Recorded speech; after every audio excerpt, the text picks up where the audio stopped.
한평생 쉼 없이 달려오지 않았나? 30대, 40대엔 더 많은 것을 얻고 더 높은 자리에 오르기 위해 뒤도 돌아보지 않고 달려왔다. 그런데 지금 5, 60대에 접어들면서 문득 스스로에게 묻지 않았는가? 무엇을 위해 이리도 달려왔나? 그 끝에 진정한 만족과 행복이 있었는가?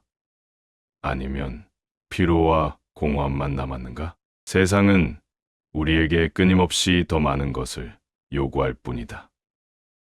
나이가 들수록 그 요구는 더 무겁게 느껴진다. 그러나 지금 이 순간, 인생의 후반기를 바라보면서 우리는 정말 중요한 것이 무엇인지 스스로에게 물어야 한다.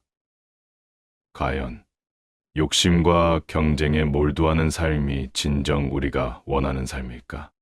아니면 마음의 평화와 자유가 더 소중한 것이었을까? 동양의 지혜에서 최근담은 이런 질문에 오래전부터 답을 던져왔다. 욕망의 굴레에서 벗어나 마음의 평정을 찾을 때 진정한 평온과 행복을 누릴 수 있다고. 지금부터 최근담의 가르침을 통해 삶을 어떻게 더 가볍고 행복하게 살아갈 수 있을지 함께 생각해보자. 1. 끝없는 욕망과 경쟁에서 벗어나기. 현대 사회는 끊임없이 경쟁과 욕망 속에 있다. 누구나 더 좋은 집, 더 많은 재산, 더 높은 지위를 원한다. 특히 나이가 들수록 젊은 시절 이루지 못한 목표들에 대한 아쉬움이 더 크다. 이번 사업만 성공하면, 이번 투자만 잘 되면 모든 게 달라질 거야. 하지만 시간이 흐를수록 우리는 깨닫게 된다. 그 끝에 도달한다고 해서 진정한 만족이 있는 것이 아니라는 것을. 한 친구를 떠올려 보자. 젊은 시절 그는 누구보다도 열심히 일했고 성공을 이루기 위해 밤낮을 가리지 않았다. 50대가 되면서 큰 집을 사고 고급 차도 갖게 되었다. 겉으로 보기엔 성공한 사람처럼 보였다. 하지만 그가 가진 것이 많아질수록 그의 마음의 평온은 사라졌다. 사업을 유지해야 한다는 압박과 가족과의 소원해진 관계는 그에게 큰 짐이 되었다. 더 많은 것을 얻기 위해 노력했지만 결국 그가 느끼는 것은 끝없는 불안과 텅 빈 마음뿐이었다. 최근담에서는 이렇게 말한다. 많은 것을 쌓으려 하지 않으면 결코 부족함을 느끼지 않는다. 더 많이 가질수록 더 많은 것을 잃을까봐 두려워하게 된다. 욕망은 끝이 없기 때문이다. 욕망을 채우려는 마음이 오히려 우리를 구속한다. 그렇게 우리의 자유를 빼앗는다. 주변 사람들이 큰 집을 사고 성공하는 것을 보며 비교하는 마음이 들 때 스스로에게 이렇게 물어보자. 정말로 더 많은 것을 얻는 것이 내 행복을 보장해 줄까? 오히려 최근담이 말하듯 현재 내가 가진 것에 만족하고 작은 행복을 느낄 때 진정한 자유를 찾을 수 있다. 실제로 나이가 들수록 우리는 물질적인 성공이 행복을 보장하지 않는다는 사실을 더 잘 깨닫게 된다. 친구들이 더 많은 것을 가졌다고 해서 나와 비교할 필요는 없다. 비교하지 않고 지금 내 삶을 있는 그대로 받아들일 때 우리는 가벼워질 수 있다. 최근담은 이렇게 말한다. 작은 욕심을 버리면 더 큰 자유를 얻는다. 더 많은 것을 쫓는 대신 소박한 삶 속에서 진정한 행복을 찾아보자. 2. 인간관계에서의 갈등을 푸는 법. 시간이 지나면서 가족, 친구, 직장 동료 등 다양한 관계 속에서 크고 작은 갈등이 생기기 마련이다. 그 갈등들은 대개 서로의 입장을 충분히 이해하지 못했을 때 발생하며 서로 다르게 바라보는 가치관과 생각 차이로 인해 쉽게 풀리지 않는다. 그 중에서도 가족 간의 갈등은 특히 복잡하고 깊게 뿌리 박혀 있기 때문에 더 어렵게 느껴진다. 부모와 자식 간의 갈등을 생각해 보자. 부모는 자식이 잘 되기를 바라는 마음에서 기대를 걸지만 자식은 그 기대를 부담으로 느낄 때가 많다. 특히 부모가 자식의 진로나 삶의 방식에 대해 조언을 하거나 간섭하려고 할 때 자식 입장에서는 자신을 통제하려 한다는 생각에 마음이 불편해질 수 있다. 이런 상황에서 종종 발생하는 다툼은 작은 불씨에서 시작해 갈수록 커지는 경우가 많다. 부모는 자식이 감사하지 않는다고 생각하고 자식은 부모가 자신의 선택을 존중해 주지 않는다고 느끼게 된다. 이렇게 서로의 마음이 다치면 소통은 점점 어려워진다. 이때 책은담의 가르침이 중요한 역할을 할 수 있다. 마음이 넓은 사람은 작은 일을 다투지 않는다. 갈등이 발생했을 때 중요한 것은 상대방의 입장을 먼저 이해하려는 마음이다. 부모는 자식이 스스로 인생을 결정할 수 있도록 지켜봐주는 여유를 가져야 하고, 자식은 부모의 걱정과 조언이 사랑에서 비롯된 것임을 깨달아야 한다. 서로의 관점을 존중하고 작은 일에 고집을 부리지 않을 때 비로소 갈등은 자연스럽게 풀리기 시작한다. 가족뿐만 아니라 직장 내 갈등도 자주 겪는 문제 중 하나다. 예를 들어 프로젝트나 업무에서 의견 충돌이 발생할 수 있다. 한 사람이 자신의 아이디어가 더 옳다고 생각하고 이를 고집할 때 갈등이 깊어질 수 있다. 동료들은 이런 태도에 불편함을 느끼고 결국 팀워크가 무너지기도 한다.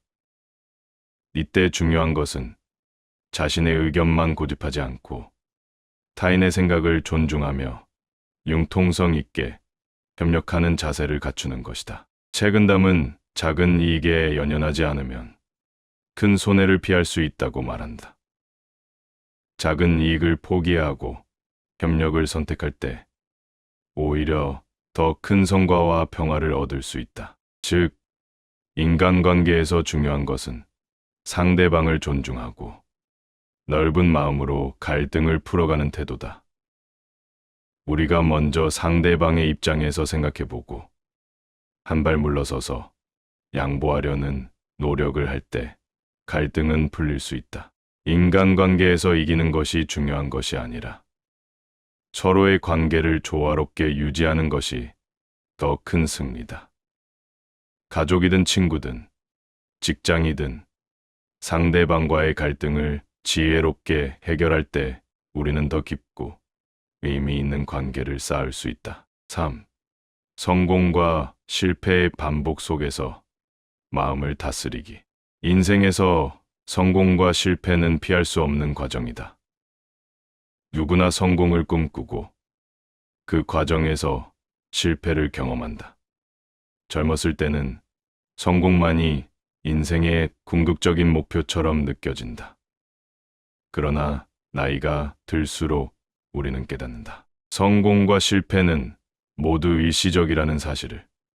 중요한 것은 성공이나 실패 자체가 아니라 그 과정에서 내 마음을 어떻게 다스리느냐이다.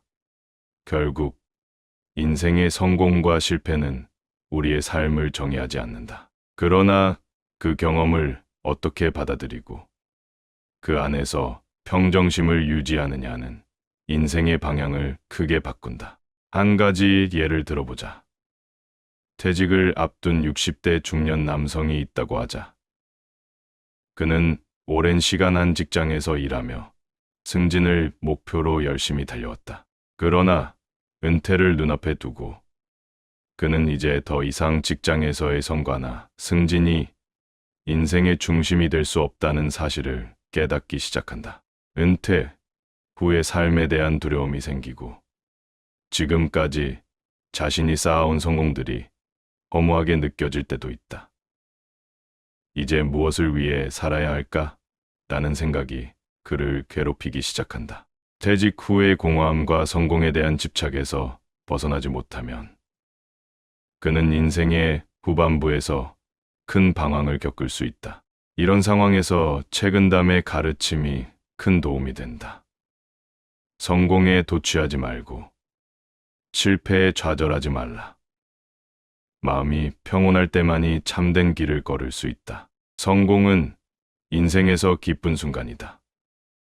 하지만 그 기쁨에 지나치게 도취되면 오히려 더 큰 욕망과 불안이 찾아온다. 물론 실패는 우리를 주저앉게 만들 수 있다. 그러나 그 실패가 인생의 끝은 아니다.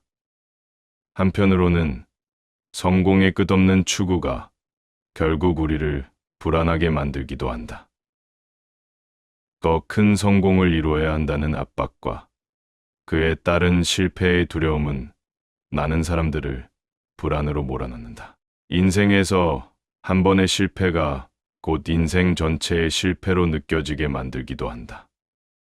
그러나 우리는 실패에서 무너지지 않고 다시 일어나는 법을 배워야 한다. 성공과 실패 모두 외부에서 일어나는 것일 뿐, 그에 휘둘리지 않고 내면의 평정을 유지하는 것이야말로 인생의 진정한 강함이다. 예를 들어, 사업 실패를 경험한 한 중년 남성을 생각해 보자.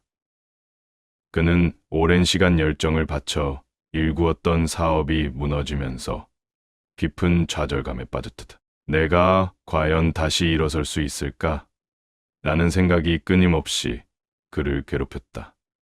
그러나 그가 책은담을 통해 배운 것은 실패도 일시적인 과정일 뿐이라는 사실이었다. 그는 사업이 실패했지만 그 경험을 통해 더 강한 자신으로 다시 일어섰다.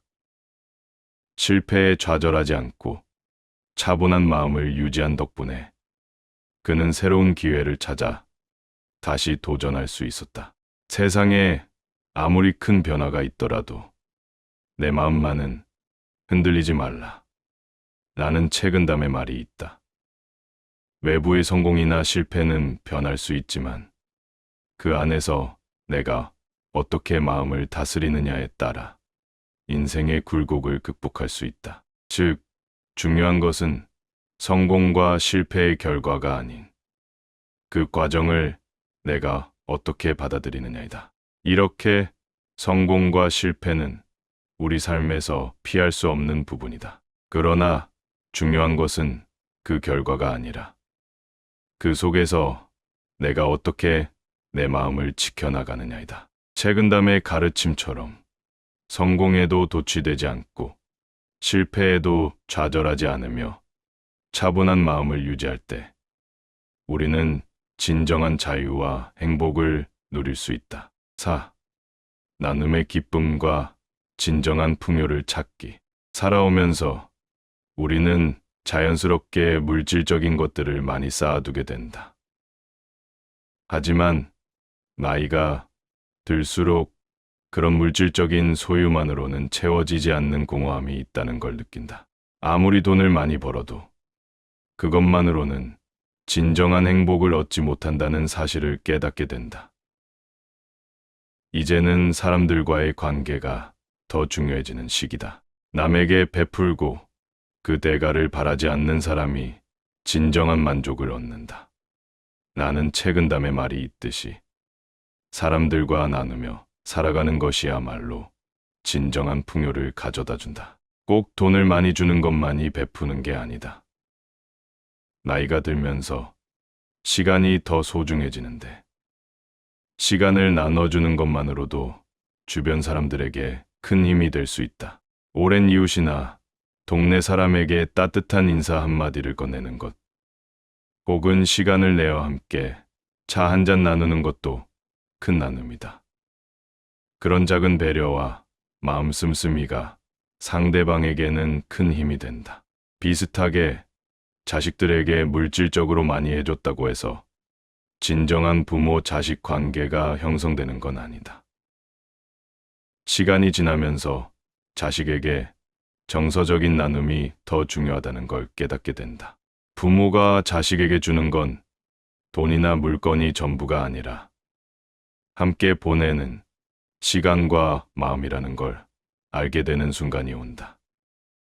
이런 나눔이 가족 관계를 더 깊고 따뜻하게 만들어준다. 물질적인 것만 가지려고 하면 결국 마음은 고립된다. 많은 것을 소유한 사람도 주변 사람들과 나누지 않으면 결국 외로워진다. 반면에 작은 것이라도 나누는 삶을 사는 사람은 더 큰 행복을 느낀다. 그리고 그 행복은 다시 돌아와 내 마음을 더 풍요롭게 만든다. 가까운 이웃이나 친지에게 작은 도움을 줄 때 그 도움은 나에게도 돌아와 더 큰 기쁨이 된다. 돈이 많지 않더라도 따뜻한 말 한마디, 작은 관심을 나누는 것만으로도 충분히 행복한 나눔을 실천할 수 있다. 책은담에서도 말한다. 나누는 자는 마음이 넉넉해지고 그 풍요가 다시 나에게 돌아온다. 나눔은 손해보는 것이 아니다. 나눌수록 내 마음이 더 편해지고 더 큰 기쁨을 느낄 수 있다. 돈만 나누는 것이 아니라 마음과 시간을 나눌 때 그 진정한 가치를 알게 된다. 물질은 언젠가는 사라지지만 사람들과 함께 나눈 따뜻한 기억과 사랑은 평생 남는다. 이제는 인생의 후반부를 맞이하면서 남에게 베풀고 함께 나누며 살아가는 삶을 선택해보자. 그런 삶이야말로 더 평화롭고 행복한 인생으로 우리를 이끌어줄 것이다. 사람들과의 정을 나누고 그 속에서 진정한 풍요로움을 찾을 때 우리는 비로소 인생에서 가장 중요한 것을 발견하게 될 것이다. 한평생 욕망과 경쟁 속에서 쉼없이 달려왔다. 그러나 이제 진정으로 중요한 것이 무엇인지 돌아볼 때가 되었다. 책은담은 욕망을 절제하고 평온한 마음으로 세상을 살아가는 법을 가르친다. 더 많은 것을 쫓기보다는 내면의 평화를 찾고 소박한 기쁨을 누리는 삶이 진정한 행복임을 알려준다. 삶을 있는 그대로 받아들이고 남들과 비교하지 않는 법을 배워야 한다. 더 이상 외부의 성취에 휘둘리지 않고 자신의 삶에 만족하는 태도를 가질 때 우리는 비로소 자유롭고 평화로운 삶을 누리게 될 것이다.